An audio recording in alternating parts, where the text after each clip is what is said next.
Everybody, so in this video I'm going to discuss what all strategies which I followed to get 97 out of 100 in my biology board exams. ठीक है, so without any further ado let's get into the video.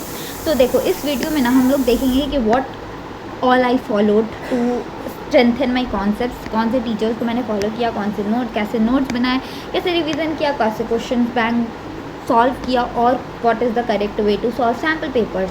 तो एक छोटा सा introduction about myself. So I got 94% in CBSE boards in 2024 and you know I love to help and share strategies with my juniors. तो yes, and देखो ये मेरे biology के marks है and okay sorry, so this is the my biology के marks. देखो इसमें मेरे को 97 आया है, तुम देख सकते हो ये मेरा ही है, दिस इज़ माई नेम. चलो let's get into the video. देखो कौन कौन से टीचर्स को मैंने फॉलो किया. देखो बॉटनी के लिए अलग और जूलॉजी के लिए अलग.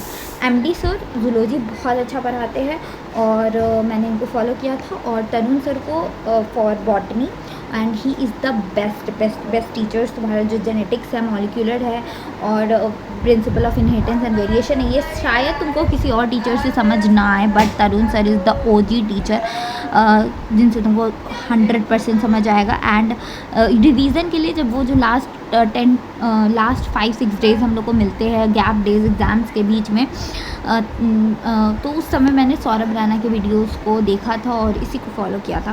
देखो MD सर के लेक्चर्स मैंने वन शॉट वाले नहीं लगाए थे, मैंने लक्ष्य के जो है ना लक्ष्य बैच PW का ही आता है, 12th का बैच, वो मैंने ज्वाइन कर रखा था. तो वहाँ पर से मैंने ना उनके सारे डिटेल वीडियोस देखे थे. तुमको भी अभी भी वो सारे तरुण सर के और MD सर के मिल सकते हैं खजाना में, उनका जो खजाना सेक्शन होता है फिज़िक्स वाला का, तो वहाँ पे आपको मिल जाएगा.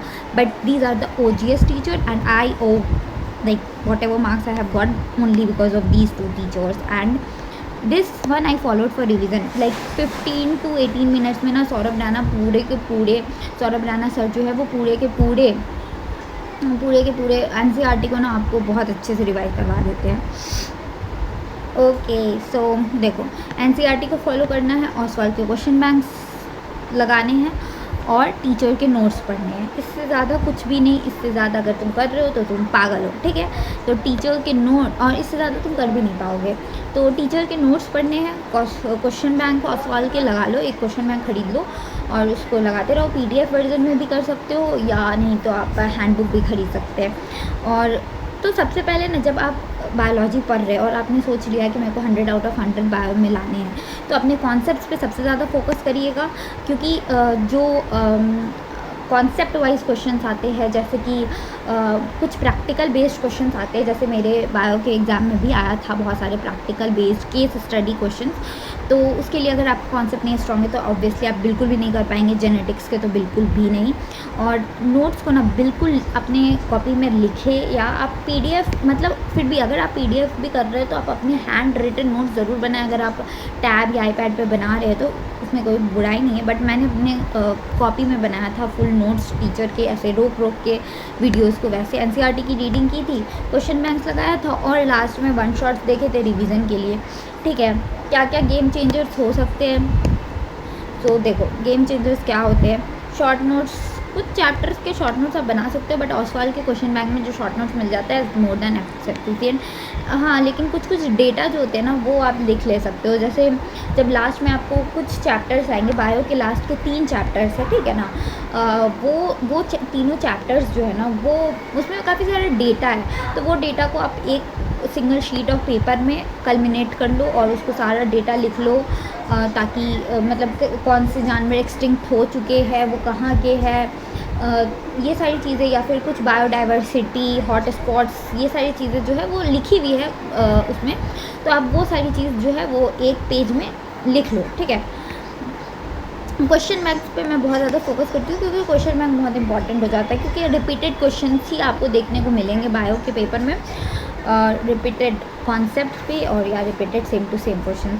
कुछ चैप्टर्स बहुत ही वॉलेटाइल है, जैसे biodiversity, ecosystem, microbes, organism and population, biotechnology. तो इसको आप अच्छे से करो और याद करते रहो, बस दैट्स इट. तो जो बच्चे पूरा ईयर लॉन्ग पढ़ाई कर रहे हैं और शुरू से ही सोच चुके हैं कि हम लोगों को जो है बहुत अच्छा करना है बायोलॉजी के एग्ज़ाम के अंदर CBSE बोर्ड में, तो ये स्ट्रैटेजी फॉलो करो। देखो सबसे पहले अप्रैल से दिसंबर आप कॉन्सेप्ट बिल्डिंग पे ध्यान दीजिए, जहाँ भी आप पढ़ते हैं उसको फॉलो करिए, क्वेश्चन बैंक्स पैरेलली करते रहिए, ठीक है। जनवरी से आप रिवीजन स्टार्ट कर सकते हैं। क्वेश्चन बैंक्स को अगेन देखते रहना, मतलब अगर कोई भी आप चैप्टर पढ़े ना तो उसका एक बार क्वेश्चन बैंक पलट के देख ले, क्योंकि वही क्वेश्चन रिपीटेड रहते हैं, बिलीव मी। उसके बाद फरवरी फर्स्ट वीक में क्या होता है, फरवरी फर्स्ट वीक में आप सैम्पल पेपर सॉल्व कर सकते हैं। मेरी बात करें तो मैंने सैम्पल पेपर ज़्यादा नहीं लगाए थे, लेकिन हाँ अगर 3 घंटे आपको मैनेज करना बहुत ज़रूरी हो जाता है, ठीक है ना। इसलिए अगर आपका टाइम मैनेजमेंट पुअर है तो ज़रूर सॉल्व करो। और बेसिकली ज़्यादातर बच्चे जो बायोलॉजी का एग्ज़ाम देते हैं वो कोई कॉम्पिटिटिव एग्ज़ाम के लिए प्रिपेयर कर रहे होते हैं, तो वो कहीं ना कहीं टाइम मैनेजमेंट लिखने की प्रैक्टिस भूल जाते हैं, तो ये कर सकते हो आप। लेकिन मैंने ज़्यादा नहीं किया था क्योंकि मुझे पता नहीं क्यों मुझे क्वेश्चन बैंक ज़्यादा अच्छे लगे थे। और एग्ज़ाम्स के बीच में वन शॉट देखो और NCERT के हर एक लाइन को एक बार पढ़ लो, ठीक है। This was about year long, ठीक है। और अगर हम दिसंबर जनवरी से स्टार्ट करें तो क्या मैं 100 या 95 प्लस स्कोर कर सकता हूँ या कर सकती हूँ? ऐसे बच्चों के लिए मैं ये बोलूँगी कि मुझे नहीं पता कि आप कर सकते हो कि नहीं कर सकते हो, लेकिन आप मेरी मानो तो आप बिल्कुल कर सकते हो। हर एक चीज़ जो है वो बिल्कुल पॉसिबल होती है, बस वो इंसान के विल पावर पे बहुत ज़्यादा डिपेंडेंट होती है, ठीक है ना। और ठीक है, अपने आप पे बिलीव रखो और एक्शन लो। और आंसर राइटिंग की प्रैक्टिस, आंसर राइटिंग के लिए मैं बस कुछ पॉइंट्स लिखना चाहूँगी, क्योंकि आंसर लास्ट में आप जितना भी पढ़ लो बट उसको प्रेजेंट बहुत अच्छा से करना होगा, ताकि आप एग्जामिनर को जो है वो डिलीवर कर पाए कि जो भी आप पढ़े हैं उसको अच्छे से डिलीवर कर पाए। तो हमेशा पॉइंट्स में लिखे और डायग्राम्स को बनाएं, जहाँ पे कुछ नेसेसरी नहीं भी हो, पर अगर आप थोड़े बहुत अगर आपके पास टाइम है तो डायग्राम्स बना देते हैं कुछ समझाने के लिए, तो वो एक प्लस पॉइंट हो जाएगा।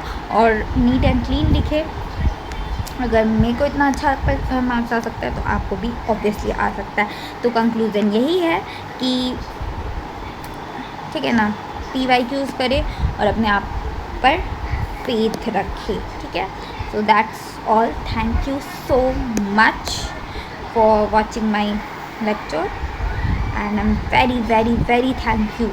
Okay, so in this 7-8 minutes video I have compiled everything जो कि आप कर सकते हैं to get 100 or 95 plus in biology. Okay, so don't forget to subscribe my channel. एक छोटा सा मेरा रिक्वेस्ट है कि मेरे चैनल को सब्सक्राइब कर दीजिए, लाइक कर दीजिए, एंड अगर आप चाहते हैं तो अपने फ्रेंड्स के साथ भी शेयर कर सकते हैं। Thank you very much.